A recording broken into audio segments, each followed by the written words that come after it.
I hate it, sometimes I like it, but the most beautiful passion I have in life is simplicity, you know? So today I'm going to talk to you about field lawyering. Field lawyering sounds a kind of a weird statement, right? I mean, what does field lawyering start with? Why field? Why lawyering and field, right?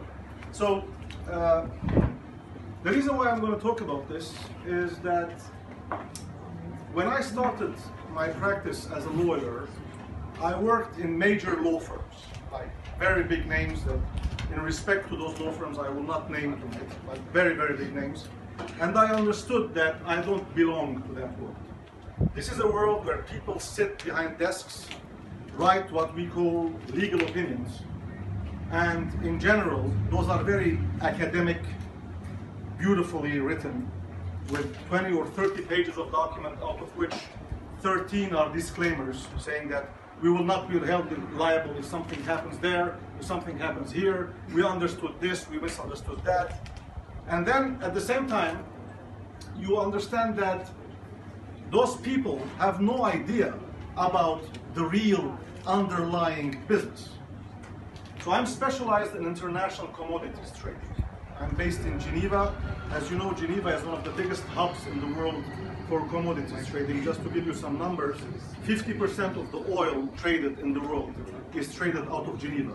60% of the steel traded in the world is traded out of Geneva. 40% of coffee traded out in the world is traded out of Geneva. So Geneva is a very, very important hub in commodities trading.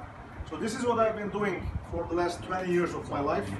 I'm specialized in international commodities trading. That means what I do is basically I try to help traders to prevent shit from coming on their face, right? So, why field lawyering? Okay. I gave you the example of the guy who writes legal opinions. I'm going to go a little bit further down the road. If, for example, I'm a trader, I'm selling to you 10,000 tons of steel billets from Ukraine, and you're in Switzerland, okay? And then this nice lady who's a lawyer here, is going to write a contract about that. She's going to say, Viken sells to Nikolai, your name was, right? Yeah. Good. To Nikolai, 10,000 tons of steel billets. But the problem is, the majority of the people who write these contracts never saw a steel billet. Never saw how they load a steel billet, how they produce a steel billet, how they discharge a steel billet, what is the steel billet used to, how do they process it. That has no idea. And he's going to write a contract. Okay. So what does he do? He takes a beautiful desk legal mind and he starts writing. This is close to a mental masturbation process. Very close.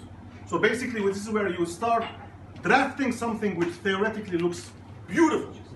But when your traders are going to read it, they will say, I have no idea what this guy is talking about. What? So, field lawyering comes in there. When I started in commodities trading, I spent 4 years of my life living in a steel mill in Donetsk, in Ukraine. Okay? In a steel mill. I was living in the mill, not outside the mill, in the mill. Why would you do that? Why would you do that? Beautiful.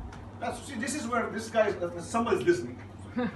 So why would you do that? Because this is where, when you write a contract in steel, you understand how steel is produced, how steel is discharged, how steel is processed, and then your bloody contract has a value, has a field value. Because you're not just writing legalese, you're writing the real life thing.